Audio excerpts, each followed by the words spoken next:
Welcome back to the podcast. This is season 2, episode 3, and this week's episode is brought to you by MPB. This week, we're going to be covering what internet photographers get really mad about, stupid terms bashed around on the internet which have become fact, taking time off over Christmas, what to do in the weird time between Christmas and actually getting back to work again, which in our industry is quite a big bit of time.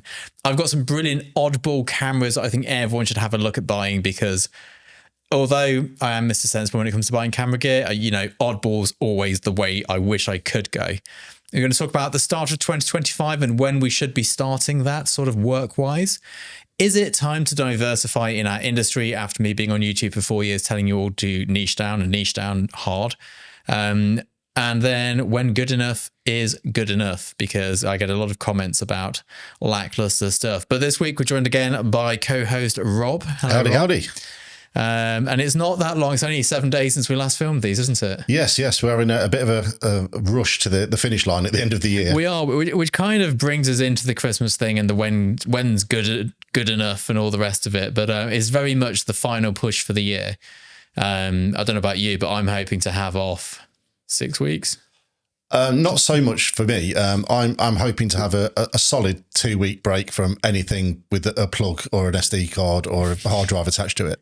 And I think it's important though to have a break. Like I come from a sporting background, and we have what's called the off season, and you have to have time off in the off season, not for training reasons, it turns out, but more for mental clarity and just being motivated to do it all again, I guess. Yeah, I mean, as you know, this I think my 10th year in a row without an actual holiday, because I seem to spend all my holiday time working, a lot of it with you. Yes, sorry about that. So I always try to make the distinction that that time off over Christmas, where things are generally on kind of a low ball shutdown anyway, I try and have that to myself for kind of a solid 2 weeks.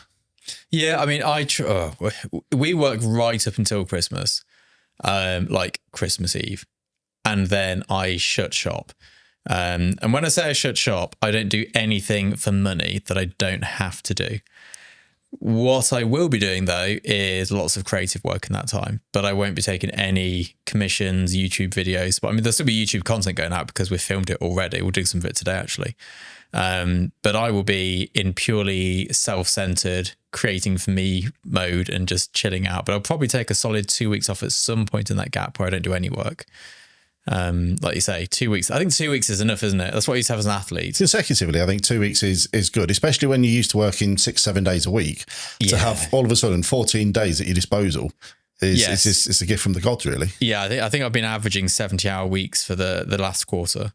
Because I let some off the gas a bit the previous ones. We're playing a bit of catch up now, but next year I'm going to try and stick to like a 50-hour work week. I think that's a reasonable work week. Yeah, absolutely. What's normal for normal people? Well, I mean, the 40 hours is your industry standard 5 day a week, but none of us work 5 days a week. So 50 over 50 hours, 6 days is okay. But yeah, so I think, taking time over Christmas is important, and it's normally when my film cameras come out. I've already started defrosting film because there's a bit of a process between freezer to fridge to camera. So we're defrosting some. Well, much like the Christmas turkey. Oh yeah, pretty much. It's it's very much the same thing. Everyone else is getting the Christmas puddings ready. I didn't know this because obviously I'm not a very homely person, but it's called like Mix In Monday or something like that. It's the Monday you're supposed to mix in your batter or whatever it is. No, but if anyone's got smarts, you buy one, but you buy them in January and you put it in the freezer for the whole year. So you're buying the fanciest M&S, most luxury pudding you can get for about £2. I must say, we have a lot of discount Christmas puddings through January at home. Yeah, so it's my favourite foods. That is, and if anyone hasn't done that before, absolutely do that. Go out shopping, 2nd or 3rd of January and buy all the Christmas puddings. My other favourite thing, because Advent calendar chocolate tastes different. I like to get the Advent calendars discounted like 10 pence each and just like eat them like a hooligan. Yeah, but it's not good. It's not good chocolate though, is it? I kind of like it. It tastes slightly of cardboard, slightly of plastic, and just despair. But it's good. I like it. We're all good, I think. But yeah, taking that time off is key. Now, there's some key things that I do when I get back before everyone else gets back. So the whole industry shut basically till 3rd week of January. But in that time, I make sure all of my files are organised. All of my computers are updated. All of my I say I do. You'll be doing this. Yeah. All of the camera firmwares are updated. All of that really boring stuff that you forget to do. I check all my batteries. I check all my memory cards and SD cards and all of that, that stuff which will like trip you up later in the year. Yeah, absolutely. And it's normally a very expensive month because one, in the UK, you have to pay your sole trader tax, which is your personal tax. And I know this catches somebody out every year. You also have to pay 50% on accounts. If your tax bill is 20 grand, it's 30 grand on the last day of January. So that's a fun day. And then you pay the rest mid-year. Not financial advice, by the way, just I know every year somebody new gets tripped up by this and hasn't saved the tax on account. Yeah. It's also when my financial year ends, my limited company in December. So I've got that to finish, all the account ends and year end stuff. So it's all that boring stuff I get done. And it's normally very expensive, not just because of tax, but because of all the stuff I realise that's broken. I mean, today, what did we order today just on a random? Oh, you've had a teleprompter, you've had some HDMI leads, you've had a DTAP to micro USB, so you've got more torque in your focus motor. Yeah. Just nonsense little things. And that's what, £200 all in, 250 quid on nothing, just bits. So when it comes to the January one, I know for well, 3 to 4 grand is leaving my bank account on that day when we go through the kit and work out what broke this year and what is hanging on by a thread. But I like to do it in one big go because then I know that like I'm set. Yeah. But all the million and one little it's things. it's almost like that's I mean, it's still winter, but the spring clean of everything is like, right, I'm now set for the year. Let's go. Let's do this. Exactly. And we also like to clean the studio properly. Have a deep clean done. These ladies come in who are lovely and like literally just anti-back the world and bleach it. So of course you've had Theodore Barksville running around the place this year. Yeah, he's currently just shredded a stick on the rug, which is great because my cleaner's on holiday at the moment. So that's me on Monday morning. But, I'm enjoying having a dog here because it's normally just me by myself, I'd say, for the majority of my working week, followed by 15 people being in here. Like it's either chaos or quiet. And I like both. I don't think I'd like to have like 3 of us in here all the time. I prefer we've got a full crew and we've got no one. Yeah, I mean, that's almost, and again, you've got organisational days, you've got creative days, you've got the boring book days. But then when you've got a full crew, so right, today's a shoot day. Let's do this. Shoot day, get an Uber in, beers afterwards. It's the one. We're going to have some shoot days coming up soon. Actually, we've got a shoot to do before January still, which is very exciting. And I think we're going to be able to film it with studio access, so that's good.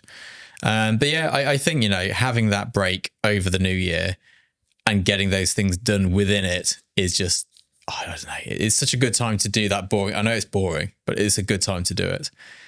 Years gone by, we used to go away in Christmas and January. But, the kids are getting old now. It's more expensive. Yeah, well, that's it. And they're getting bigger and more independent as well. Yeah, gone are the days of like 5 holidays a year. And yeah, I think the eldest, he's old enough not to be wanting to go on holiday with us. The youngest, dropped him off at school and he'd been a little bit naughty. And I was like, right, I'm going to walk you to the door. The look on his face is the worst thing I'd ever said. And I went, what's wrong? And he went, it's just so embarrassing.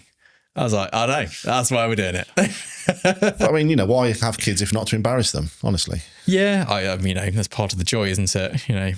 My mum did it to me and I'll do it to my kids. Yes, it's a rite of passage. Yeah. Yeah, time for Christmas is key. And getting back into it, it is the 3rd week of January in the UK. That is when the industry opens up again. Anything before that, marketing-wise, is a waste of time. It just doesn't. It doesn't work, does it? There's no one there. You can, in every year I say this, and it's like, there'll be nothing in December, nothing early January, and every year I end up with a massive shoot early January and all my plans go wrong. But generally, statistically speaking, it's going to be twiddling thumbs and sorting stuff out. Yeah. And hemorrhaging money is probably the most expensive month of the year compared to income. Like the ratio is not good. But I think that's the same. I mean, almost regardless of what walk of life you're in, January is a bad month for everyone. I think it's fair to say. Everyone hates January. It's the same with the YouTube side, obviously selling workshops, selling like the subscriptions and all the rest of it. No one's got any money because you get paid before Christmas and then January is a long old month. It's a full 31-dayer and that's a long time to be waiting. And often people get paid early. Yeah, so it actually becomes the Christmas shop. The 5-week month. Yeah. Oh, I don't miss being on payroll for that. Like at least I always know there's money and how much there is rather than going, I've got to wait till then. It's, I don't know. Swings and roundabouts, at least on the other side, it's coming. It's yeah. That'd be nice. But yeah, so what makes internet photographers mad? Now, this is something I've been doing more and more on in recent years, is sort of like reading comments on YouTube videos. And what I've noticed is it doesn't matter what you do, someone's mad. And I think it's important. I try to listen to these angry voices because often there's something true within them, I think. Often not as well, but as Obi-Wan said in Star Wars, it's true from a certain point of view. Yes, and I think the anger. And I was talking to, I don't know if people watch The Photographic Eye with Alex Kilby, really nice guy, and I was chatting with him, and I was like, the hatred in the comment section online has increased significantly this year on my channel. And I was like, how's yours? And he's like, it's exactly the same. Like the amount of like abusive comments, hateful comments is like, it's just become internet photography has always been a toxic place. I don't know if you remember the forum days of just people spouting, arguing pedantic points within something which is factually incorrect anyway. But YouTube's become that now. And it's definitely the comment section on YouTube is just full of hatred. And I showed you some today. It's just people going on political rants. Yeah, completely unrelated to the subject matter. I was talking about a lens, but, so somehow we've gone into a political rant. There's a lot of hatred out there. And it feels like when reading the comments, everybody, and obviously this is just a absolute hot take on this, everybody assumes that every bit of content is made specifically for them. And if it, like, I've got people commenting on videos, and I've checked other videos to see if I was like, am I just really bad at this? Can we have a lot of hate here? But it's across the board. People are like, this is not the video I wanted it to be. It's like, okay. It's like, yeah. Sorry, my bad. Or I already knew this. It's like, cool. Loads of people didn't. Like, I did that one on Friday. It was a bit of a bad day at work, and I was like, I'm just going to bash out a YouTube video so I feel I've achieved something. Turns out it was my best performing video this year so far, and it was about zooming with your feet and the saying. Yep. And loads of people telling me about how my interpretation of what people think of it is wrong because they think something different. I'm like, yes. And still, your interpretation of the original saying was wrong. It was by Haas, the original saying, zoom with your feet. It has nothing to do with focal length. It's all to do with getting in and amongst the action as a street photographer, documentary photographer, war photographer. And James, is it Neitschwitz? Narrow, I can't think of his surname now. War photographer. His thing is like, if your photos aren't good enough, you're not close enough. Yeah. But we were talking about perspective, and a lot of people getting very angry because it didn't align with their interpretation of somebody else's interpretation of something which had nothing to do with the video, but had become a misconception. And like, I don't know. Do you see a lot of anger online? Is it? Not so much. I don't really have a YouTube channel in the same way that you do, so I don't have a platform where I'm speaking to people.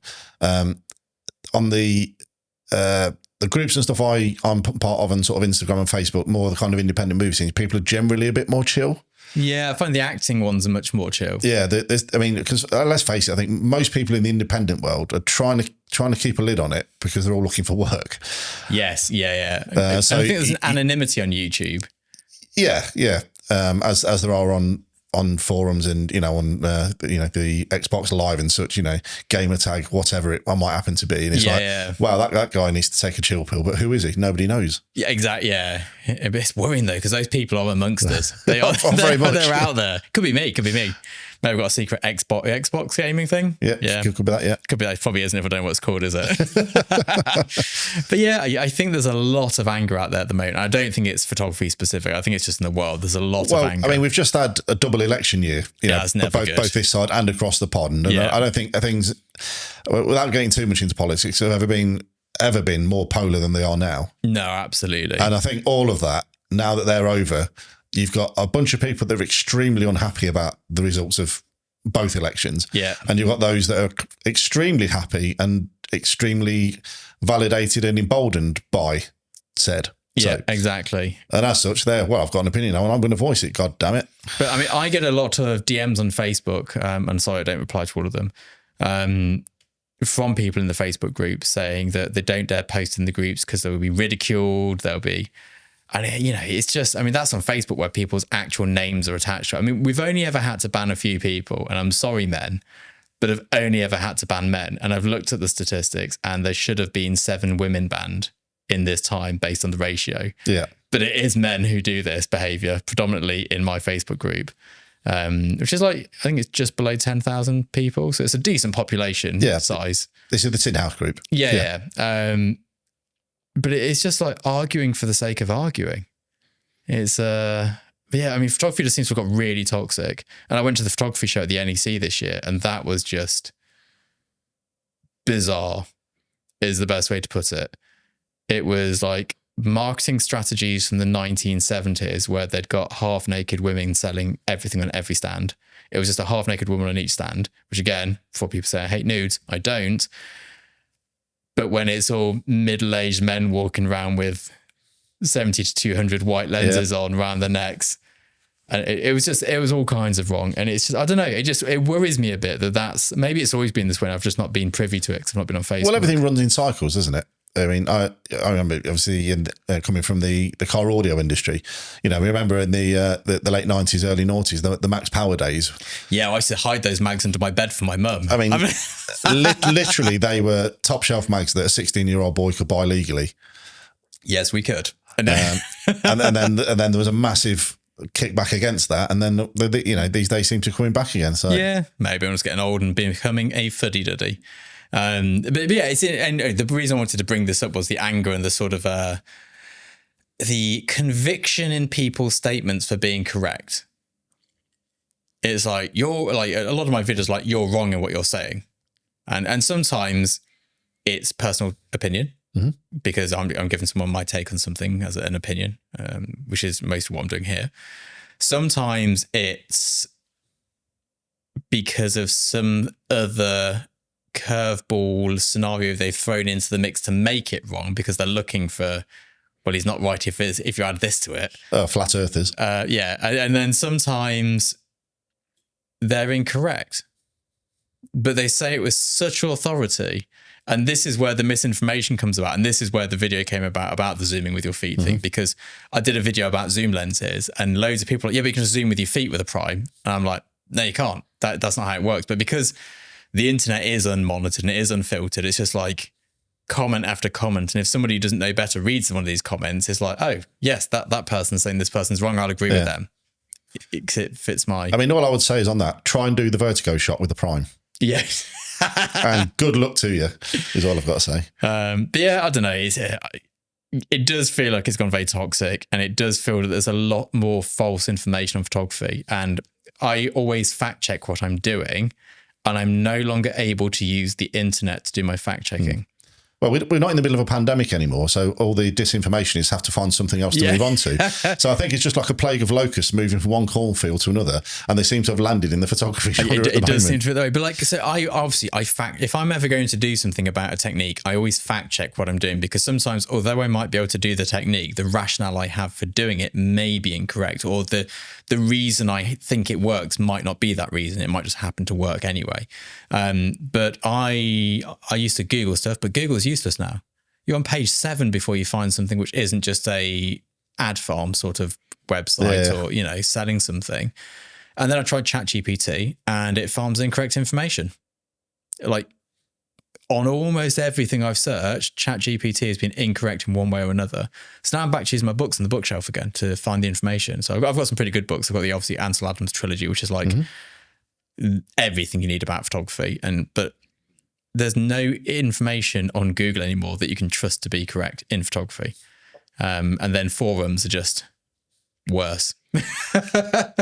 Well, it's just squabbling seagulls, isn't it? Most of the time. So mine. And everyone, of course, everybody's right. Yeah. I guess so. It's. And the old who shouts loudest is obviously the most correct. Well, yes, that's quite true in our house. I'm louder, I'm older, we're doing it my way. But yeah, no, I think it's worrying for future photographers wanting to learn stuff, because the internet is not the place. No, and this is, I mean, all these things start off as a solo hobby, because you buy yourself a camera for whatever reason that, you enjoy photographs, whatever it happens to be. And, you decide you want to upgrade something from an iPhone. I want to work with a proper camera, whether that's a film camera, lenses. And then of course you get bitten by the bug and you go off on your little journey. Now, if you aspire to be anything more than that, whether that's a semi-professional, professional, or your level at some point, commercial photographer, there is a journey. Now, the entry into that, if the first thing you come across is absolute hatred and vitriol in every forum and that you join, you think, I don't want to be any part of this industry. This is horrible. I tell you, if you want to see some really horrible stuff, go and join some of the groups that are camera specific, like the Canon R5. Oh, the fanboys, yeah. Oh my word. But I was speaking to my girlfriend about this, and she was like, Scott, these people have always existed. You just don't socialize with them. I was like, yeah, that's true. But there's a reason you don't socialise with these kinds of people. It's the reason I don't go to camera clubs and stuff like that. I mean, my a friend of mine once said that you can tell an awful lot about a man by the local pub he drinks in and the company he keeps. Yeah, that's pretty true, actually. It's I don't know. Maybe I'm becoming old, bitter, and resentful. Maybe I'm just reaching that point where I just hate everything. But yeah, don't know. I'm going to start a screen recording. I'm just trying to cut that F word out. Demonetised. So obviously the bit you're all waiting for with this week's sponsors being MPB is looking at some banging kit you could have bought. And what I've done this week is I've not gone for the price bracket I did last week because I thought I'd try something different. I've gone for fun stuff you could buy or stuff that I couldn't dream of owning that I could now go and buy today. And I'm going to start this off with the Phase 1 P45 Plus back, which is a slightly cropped medium format sensor. But it's a CCD. I believe it's 45 megapixels, which is the name of it. But it's what I nearly bought many moons ago. And I was going to buy it secondhand. And for this, on a camera with 2 lenses, was £10,000, which was, at the time, I was like, I could get it. Maybe I could, I could make it work. And I was like, no, it's too much money. So I spent £1,000 instead, which was much more sensible on a 5 DSR. But I really wanted it. Anyway, guess how much the back is today, the digital back? I'm going to say something in the £1,500 region. £800. Oh, £800. What a banger. £800. I mean, these have got high shutter actuations, but it doesn't really matter because there's no shutter in there. I can get one here. This is like brand new, excellent condition, 2,000 shutter actuations, £1,000. But there we go. And what's the cheapest thing you could put on the front of that? You'd put a Phase 1 DF body for £400. So again, £1,400 for that. And then you need a lens, which is £200 with the 80mm, £1,600 medium format. It would look sick. It's couple of spare batteries, £2,000 all day long. Oh, for £2,000 you could probably get 2 lenses, wide and telly. And the Mamiya 120 f4 macro lens is insane. Like the manual focus one from back in the 80s. We used to use that all the time on pro jobs. It's really good. We obviously rent the blue ring one now, but yeah. But I've always been a fan of Mamiya. So I love the Mamiya phase system. It's good. It's good. Which brings us through talking about film cameras. I didn't know this, but MPB on their platform have got film cameras. Now, obviously, I want a Leica M6, but I can't. There's no justification for a Leica M6. But what I do need is a new travel camera because my point and shoot travel broke. Now you can get the Contax, which is a great camera, but they are on hype price at the moment. So a Contax T3 is £2,000 for a point and shoot camera. Takes film, just point and shoot.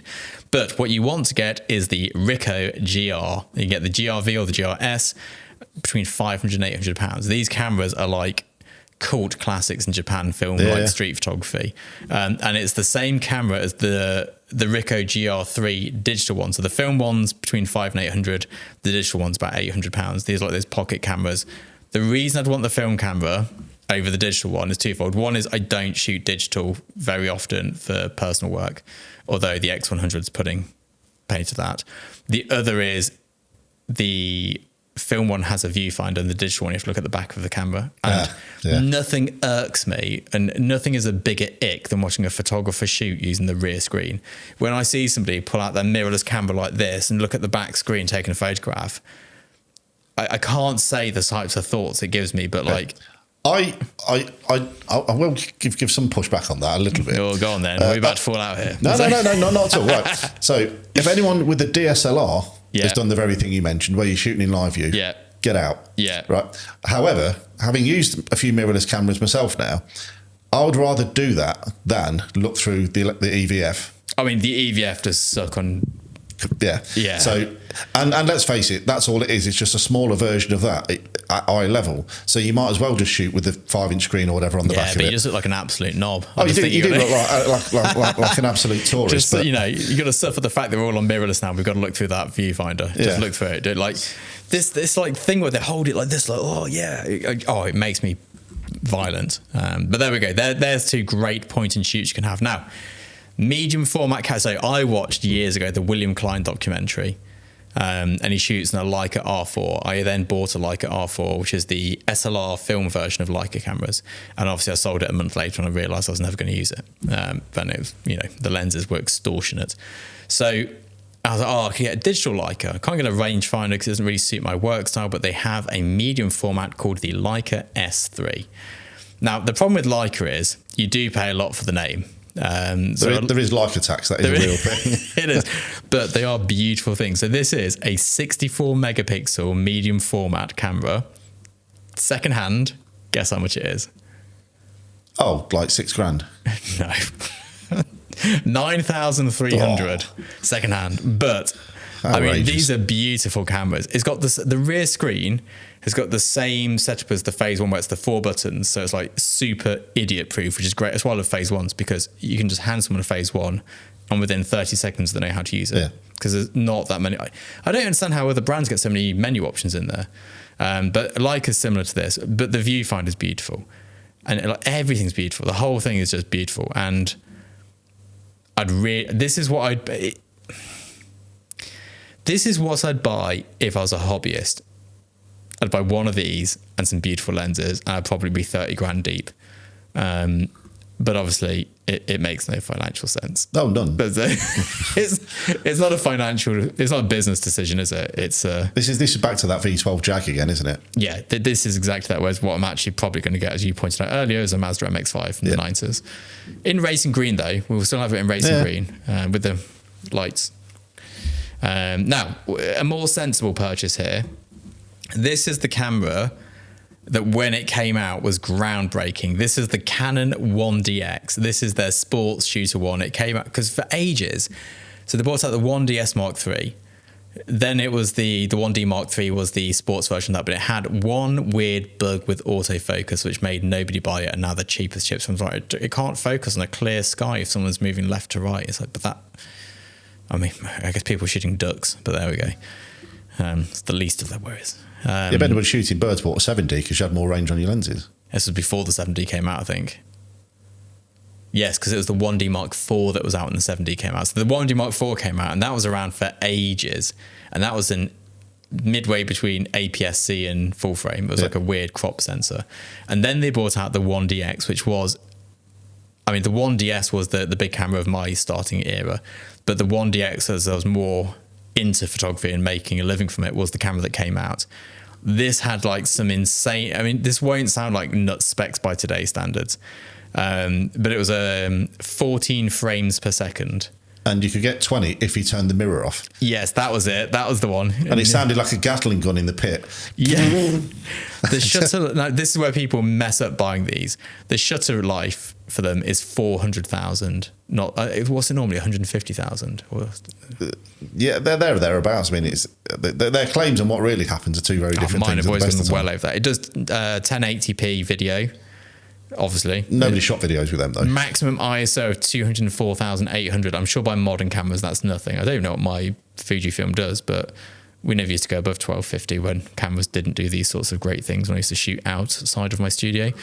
But guess how much this camera is today? Well, I know it was about $7 grand, I think, back in the day. So yeah. The 1DX, I bet it's still holding strong money. I still bet it's about 800-900 quid. 640. Oh, that's a lot of camera. That's a lot of camera. I'm looking at it now. If you're shooting sports, just buy that. It's honestly. only done 90,000 shutter actuations. Well, that's barely running. Yeah, exactly. Like that's like a year when I used to shoot. I mean, it's a tank. I mean, I remember being stood in a pit at Glaston Budget, and one guy stood next to me had one of these, and it was just relentless. It just did not stop. It was just like 20 frame bursts just every time. And and this was like again like year one of my first ever camera. I'm a little 650D, and I thought, I definitely had small man syndrome in that. Oh, I remember shooting music and all these photographers having ridiculous cameras. We were like the Nikon D3s back then, which are like the low light monsters. And I was turning up with a 5D Mark I, and I felt so inferior. They were fairly fast shooters as well. Yeah, they were really fast shooters, and they had more than one autofocus point, which I didn't. Yeah, but you see, the 1DX was the first Canon sports camera, at least. I'm going to say that. It wasn't so much a focus system; it was more witchcraft. It would just always hit what you pointed it at. I don't know how it knew. It was incredible. I'm tempted to buy one for my portraits here, but I feel that I'll be disappointed after the 5DS.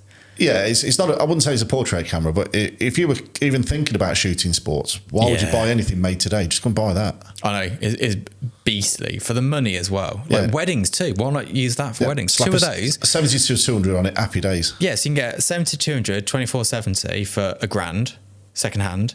Two of those, £2,200. You've got. You wouldn't miss a shot. No, absolutely. And if you did, it's not your kit's fault. And again, that was built to go to the Sahara Desert, the North Pole. Yeah. It was they were absolutely bulletproof. You definitely handle a wedding in Groovy. Oh yeah, and again, they were fully weather sealed as well. Yeah, and we used to be really big on the weather sealing issues when I was shooting outdoors and stuff because our kit would get hammered. But nowadays, it doesn't bother me. Obviously, I'm in the studio. It doesn't really matter. I remember one camera in France that got left out on a time lapse. It was still clicking away. We just couldn't find it because it was pitch black. Yeah, we could hear the clicking sounds, but not the. That reminds me of what we were talking about earlier, actually, about the holidays and stuff. We used to travel quite a lot for work. Yeah. Not since Brexit. That's ruined that one for us. Brexit compounded by a global pandemic. I know. We'd regularly have like 4 or 5 shoots abroad, but yeah, not anymore. They just zoom in to my studio in Leicester. That's really miffed me off, that has. But yeah, there's this week's options from MPB. I'm quite enjoying this shopping. I think it's going to end up being quite expensive for me. I don't think there's going to be There's going to come a point you're going to get tempted, aren't you? Yeah, there'll be no profit margin on this sponsorship. Yeah. Probably the day after the dust has settled from your tax bill in January, you'll be like, how much was that Leica again? Oh, no. Do you know what? I keep thinking about doing something like that, but it just makes no sense. Like, if I'm ever a hobbyist photographer, I'll go and buy stupid cameras, but I have to buy the best image quality for the best price. Yeah. And to be honest, that currently is Fujifilm. For what I do, it's different for different things, but yeah. Yeah, I mean, it's not something you'd really use commercially, the Leica. And people do though. People do, but I don't think for the kind of work you do. No, there's one lady that does.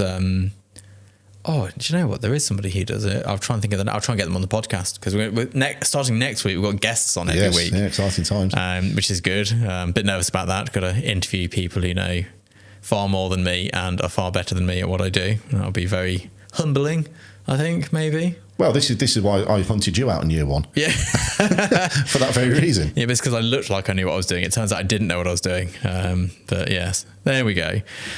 Which brings us through to our last 2 topics. When's it good enough? And should we be diversifying into 2024? And let's talk about when's it good enough. Now, this is something you come across with me quite a lot. So what a lot of people see on the internet is like, oh, you could have done this. Like if ever I share work on the internet, they're like, oh, that's not good enough. That should have been like this. This should have been. And I know, obviously, I open myself up to criticism by sharing stuff online. But there's always something which someone picks out. And I was speaking to one of my one-to-one people recently. And they were saying, oh, I just want to get to the level you are so I don't have to compromise on shoots. And I was like, no, mate, no, I compromise on every shoot. Whether it's $100,000 a day or $10,000 a day, there is compromise to be made because the client always wants more than the budget allows for. And that goes through to YouTube videos as well. Someone was like, oh, you could have done better examples in your YouTube video today. I'm like, I can't, there's not enough money to do that. Like, it's a business. Everything runs to, and I'm sure you'll know, like, when we're doing stuff, I'd be like, yeah, we can't spend any more time with that now. That's got to be good enough. Well, normally it's kind of, you hand me the image for retouching, and my first question is always, where's it going? Yeah, that's a big one. Because is it just going to go on Instagram, or is this going in print in your portfolio? Because they're two very different amount of times that's been spent on that image, Exactly. given that brief. Because they're very, and the same even with clients. So when we're editing for a client, I'd be like, yeah, you can spend all day on one photograph, or we've got to get 10 done in a day. Yeah. Because that's the budget, and we've got to stick to the budget. And the reason photographers go bust is because they do everything perfect. It's like when we did those portrait shoots, we did not edit them perfectly because we had to get them out there. And we're still not finished editing it at all. I don't know when that's going to happen. But you've got to go, well, how much money have I got to throw at this? Like, what's the budget? Because, when it's just you working by yourself, it's easier to go, it's just my time. But you could be spending that time actively making money. And then this is the thing, and this is the Tin House and everything's ethos. It's your channel's always been about the business, and this is the key word, the business of commercial photography. And a business has costs. Now, if you were to pay me for a month to retouch one image, but how much do you need to get paid for that to make financial sense to you? Yeah, I mean, we've had the odd job where we've had mass retouching budgets, but nowadays there seems to be the same budget but more. Like, they've still got the same budget, but we're shooting more in the day, and there's GIFs. And there's these things that take up GIFs. So they're an editing nightmare. They're good to shoot, good to look at, bad to edit. Yeah. But yeah, there's just so much that needs, I don't know, finessing. I mean, everything needs some level, in something that you're putting out for a client at least. There's none of this straight out of camera JPEG. There's your SD card, sir. That doesn't really work or fly, at least in the commercial world anyway. So, no, definitely not. So there's definitely an expectation that some things are, but then some things are reasonable and some things are unreasonable, given, again, the time allowed to, do the shoot, the time allowed for retouching, because all of these things have a value. So, you've got to look at the numbers, and this is where, the business side of things come back into it again. It's all right, based on that, Rob, we need to get 10 images done today. And that's it. Yeah, and I think one of the biggest things I see holding back photographers, and I try, whenever I'm working with them, I don't do many one-to-ones anymore. We've got sort of limited to no more than 5 people on that mentorship at any given time, because the amount I'd have to charge, again, this comes back to when's it good enough, the amount I'd have to charge to actually make it financially viable is more than people who need it could afford. You got Teddy just coming in for good little lick. Coming in for a fuss. But now I've lost my train of thought. Now he's just roamed on in. What was I saying? When is it good enough? When is it good enough? That's it. I completely lost it. What was I saying before that? He's distracted me with his cute little face with a mud stain across it. Well, we're talking about, I mentioned, the time and as a budget, and you've got, say, for example, that based on the budget from the client, I've got to get 10 images done today because that's the only thing that makes financial sense. That was it. You don't have 10 days to do it. So I'm back on it. And anyway, these photographers, they're spending so much time getting it perfect, and they talk to me about their shooting methods, and they're doing 2 days of pre-lighting or a day of pre-lighting to take a single photograph. I'm like, just take the photograph, for the love of God. The amount of time people are spending not doing the thing because they want it perfect. And what actually happens is they don't do that much better, and they do far less of it. And the best way to get better, and again, I don't agree with these 365 challenges where you take a shot a day. That's completely pointless. You have to have time to reflect. But it's just keep shooting, keep doing more shoots, and then critically evaluate the work, or have somebody critically evaluate the work. Not on the internet, like a proper person who's, Well, you have your own in-house critique. Yeah, I've got many in-house critiques, thanks to my youngest. He's very good at being that. My girlfriend's savage when she looks at my work. She'll tell me exactly what's wrong with it and whether it was a bad idea or not. And then it goes to Karen, who's an art buyer, goes to Pete, my agent, it goes to Andy, the TV agent, and probably a few people in between, to be honest. But the amount of time, when we did the podcast, we decided to do it 1 week. I bought the microphones. We did it.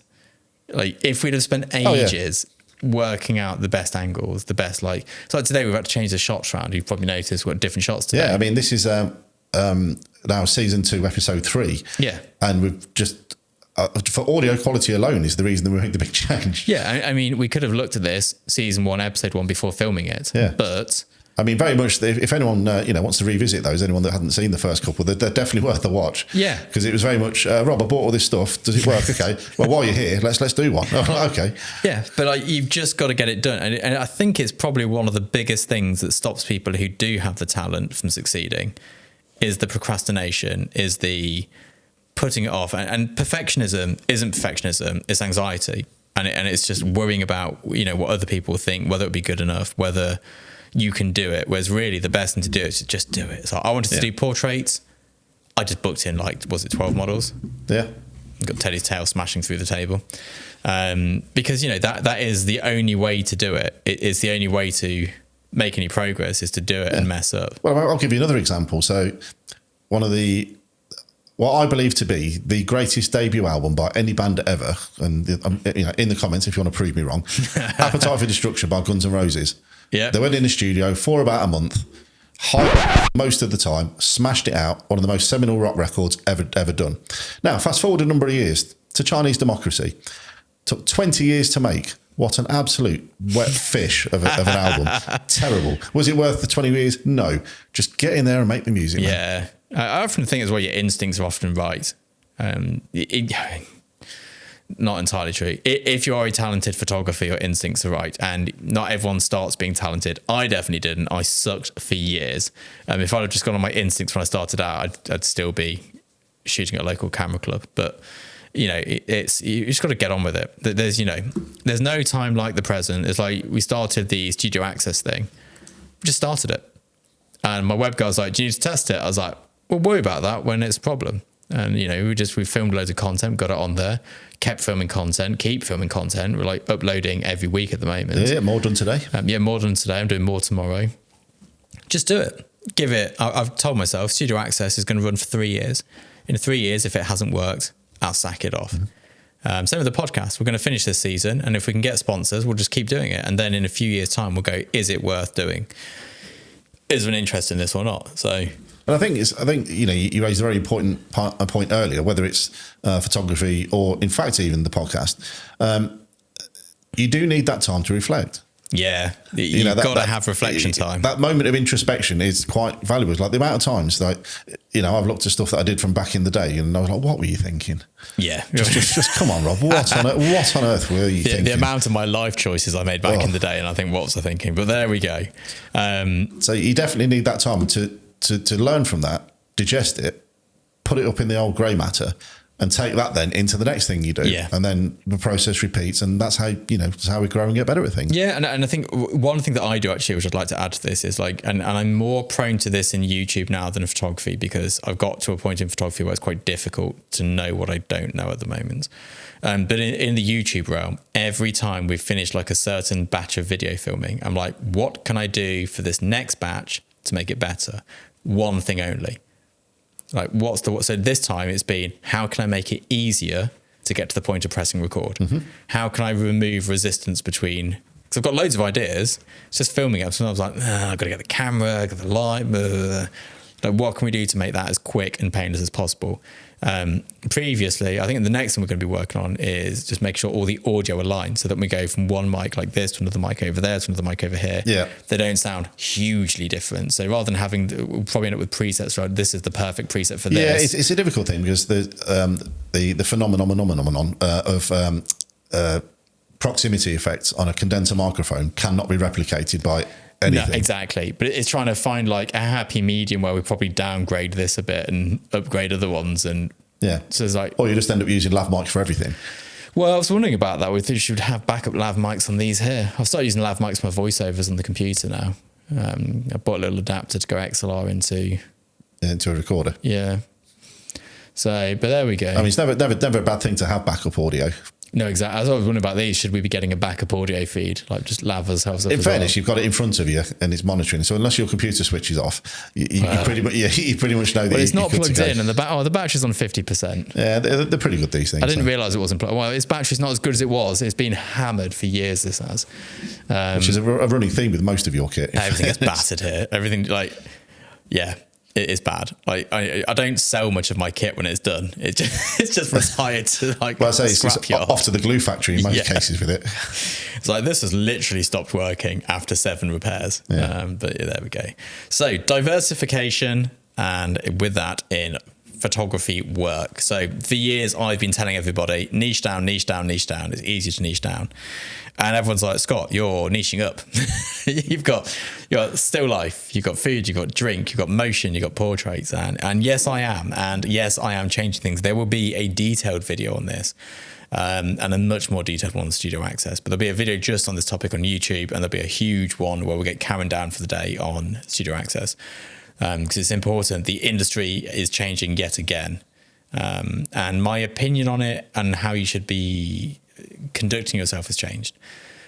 And I am obviously diversifying, and not just in photography, in all of my businesses, I'm diversifying. As an agent, I'm diversifying. As a YouTuber, I'm diversifying. And as a photographer, I'm diversifying, because you have to. But here is how I'm kind of seeing it at the moment. And of course, this may not work. This is not like, do this because I've just started it. This is what I'm doing. Follow if you want, don't if you don't. But like, this is what I'm doing this year. I am diversifying the genres of photography I shoot in, but I'm keeping my style succinct. Everything will look like my paintbrush has gone over it, but it'll be on everything. Like, give me a person, I'll apply my look to it. Give me a pencil, I'll apply my look to it.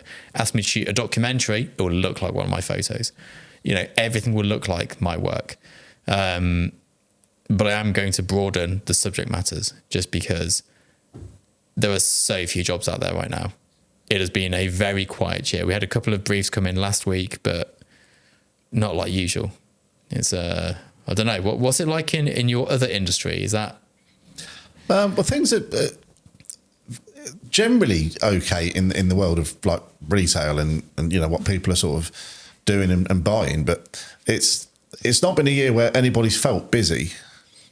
It's one of those that the numbers at the end of the year all look okay, which is that's good. Which is generally quite a good thing. But in certain places, in certain sectors, you know, things have appeared very quiet, and everything you've kind of managed to do has seemed like a bit of an effort. Yes. Whereas it's been, you know, it was just almost like just take my money in previous years, and this time you've really had to kind of graft a bit this year. Yeah, I mean, actually looking at my numbers, it's not been too bad, but it feels like it's been awful. And that's the key. It hasn't felt easy this year. No, it's been a grind, because it hasn't been easy this year, and that's the thing. Not helped by the excessive holidays I've had. No, but then we kind of touched on this, I think, in one of the podcasts in the previous season. You can do one or two things when things aren't going well or appear not to be going terribly well. You can either sit there and say, well, what you can do? Or you can say, right, well, I'm going to be proactive. I'm going to take some positive action to, you know, improve the situation. Be that, like yourself, start a YouTube channel, you know, create a different platform like Studio Access that you started, you know, so you think, right, so there's things I can bolt on to what I've got additionally, and let's see how these go, you know, rather than just sit there and complain, well, it's quiet, well. Yeah, you got to be proactive. And I talked to my photographers about this as well. Like, if it's not working at the moment with what you're doing, change. Try something else. Yeah. Like, there's a real snobbery in photography that, like, if you're not a photography purist, you're not a real photographer. I'll tell you what's not a real photographer: somebody who's making no money in any means whatsoever and is poverty line. Yeah. Because that's not cool. Like, go and work in a bar. Go and work in a restaurant, like go and work in a warehouse. You can do delivery driving for Amazon this time of year anyway. Anything. I mean, you know, you do what you have to do to feed and clothe yourself. That's like base level. Like, yes, I understand it. It might be hard on the heart, hard on the mind. In that, oh, well, I've failed. Well, you know, times are tough. You know, look what the world's been through in the last 4 years or so. Also, people fail all the time. Like, the amount of my businesses that have failed is insane. Like, I mean, one of the first things I started doing when I moved to this place here was selling physical backgrounds. That failed pretty hard. I remember that. I've still got loads. I've got hundreds of pounds of them back there. And what I hadn't factored in was I'd have to go to the post office every day. That is not sustainable with my work schedule. Well, you didn't even drive at the time. No, I didn't. I was walking with them like under my arms like an absolute numpty. Yeah. With a 2 meter backdrop. You know, I tried it and then went, this doesn't work, and shut it down. You know, there's a few people who've got Tin House studio backgrounds. I think that was the first thing of Tin House, wasn't it? Was the backdrops. The backgrounds. That was the first thing we did. That was before the YouTube channel. Yeah, it was long before. I did a few different things. Did workshops in person. Stopped doing that. That doesn't work. That's not financially viable. We did workshops for brands in locations, but they didn't have enough money. Even big brands. So, you just got to try things and move with it, haven't you? You've got to keep rolling with it, and also find things that work for you that you're happy doing, that don't completely destroy your soul. Oh, exactly. Like if you're not happy doing it, it's really like there's things I wouldn't do with the Tin House Studio business ethically, which make me feel really bad. I'd rather go and do a normal job and have to sack this off and do those things. And there's some of them that I know I can make a lot of money doing. And it is sometimes when you start there going, it's been a bad month, it's like, just pull the trigger. Like there's certain things I could launch today that'd make me a fortune. But I just ethically disagree. And I won't say what they are, because I want other people like, this person does, and they must be an absolute. But like, I just can't do it. I'd rather go and have a job. Well, you still have to sleep at night, and that's the thing. You have to, be comfortable in yourself, whatever it is you're doing. Exactly. And it would no longer be what I want it to be if I was doing those sorts of things. So rather than shilling that, I just, make do with what we have. And plus, if you do move into the wrong sort of areas of things, or not so much wrong, but wrong for you personally in terms of your mindset, that what you will inevitably do is destroy the thing that you started in the first place. Exactly. So might as well get a job. But yeah, I find the thing really weird, the snobbery around photographers having jobs. No, but like you're not a real pro. Right. So again, I'm going to throw this back at the amount of hatred you got when you started that channel, because every time you mentioned, my retoucher was doing this stuff. What do you mean you don't edit your own photos? You're not a real photographer. like it was like, right. So firstly, I'm going to clue out how the industry works. So most of these guys barely touch their own cameras. At the top level, it's all done for you. You roll up, press the button. Yeah, mate, it's my photo. Check me out. Yeah, I know. Well, when we're still off, I don't even press the button. It's you got Digitech firing it from the computer. It's just So and even at that level, people are like, well, you're not a real photographer because you don't edit your own photos. No, I'm a real photographer because I've taken the photograph. I'm not a real retoucher. Yes. This person does this because they're better at it. Yeah. Yeah, absolutely. I mean, obviously, I probably would have thought that I didn't even know, when I did my first photo shoot, I turned up with my camera and my light and I did my shoot. The last time like portraits, for example, last time I shot portraits properly, I had a Digitech, 3 assistants. There was hair, makeup, wardrobe. They had assistants as well. I literally had somebody, I took the shot and they took the camera out of my hand and held it for me in between. And then it went off to a retoucher. And even small jobs, like locally, we used to shoot those local magazines and stuff. Yes, I remember those. You did we did the one with the helicopter. Yeah. We had a helicopter fly over. That was awful. That was badly organised. That was classic local business work. With very jumpy large horses, helicopters flying in close proximity to jumpy large horse. Yeah, that was a bad idea. But it was a fun shoot. It looked awful. And correct me if I'm wrong, I think it was 9 flash guns taped into one softbox. Yeah, because they couldn't get ready on time. Everyone else was so behind schedule that we missed the light window. So we ended up shooting in the middle of the day. Yeah, so we had the perfect light, and then it just went by the time. Right, we're ready now. The test shoots looked brilliant, and then the actual final magazine cover looked awful.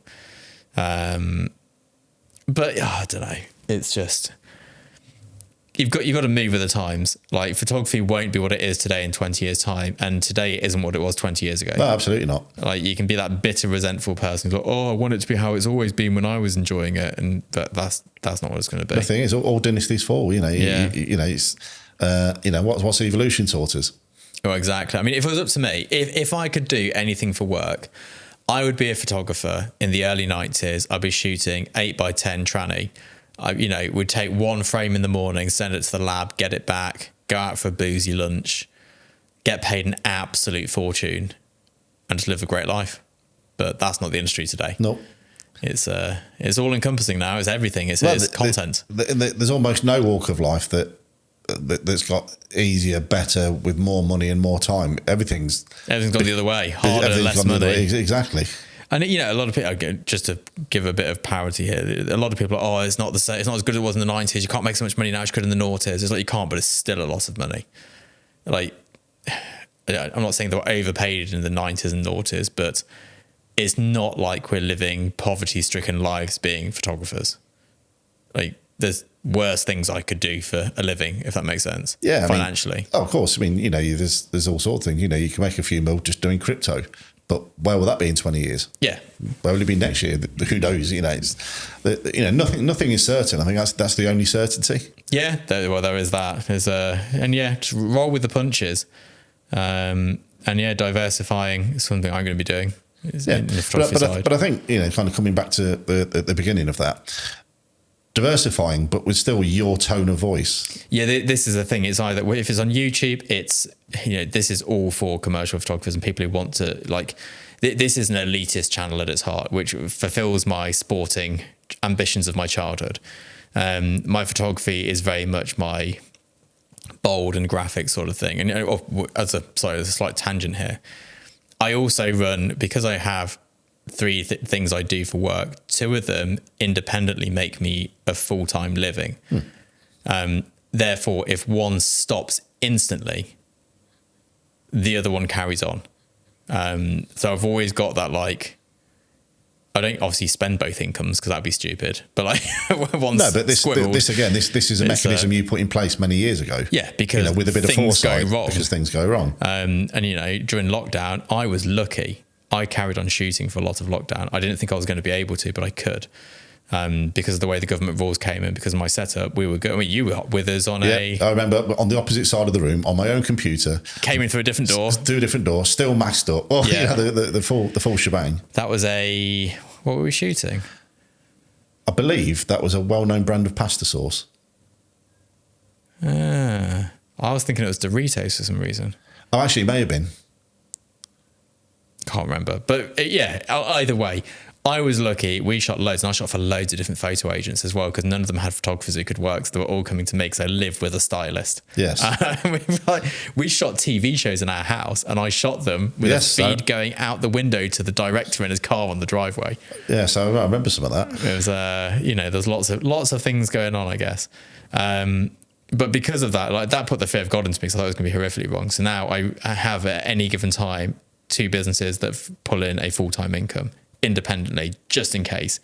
And then I have other interests because I just think, I don't know, maybe it's probably overly precautious, but there's no one to bail me out if it goes wrong. Well, there's no backup plan here. Again, you've had 2007, you had the global collapse, and then you had, the pandemic, and then you had the post-pandemic. It's like, there's no sign of any of this getting any better anytime soon. So I remember coming out of university in 2008 and going to the careers person there.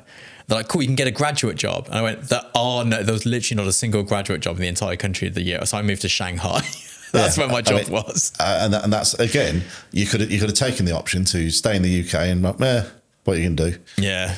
Or, okay, I can get a job here, so let's go and do that instead. Yeah, you just got to keep rolling with it. Just, don't get set in, as soon as you go, this is what my career is going to be, it's pretty certain it won't be that. Yeah. And you're going to go off in the wrong direction. You'll find a pothole on the way, even if the road looks smooth. Yeah. But there we go. Well, I think we'll leave it there for today. Unless you've got anything you want to add?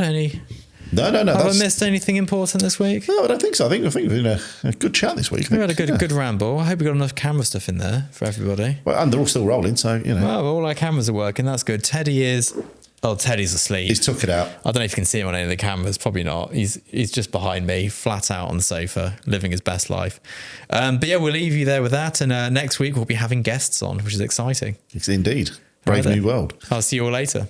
Adios for now.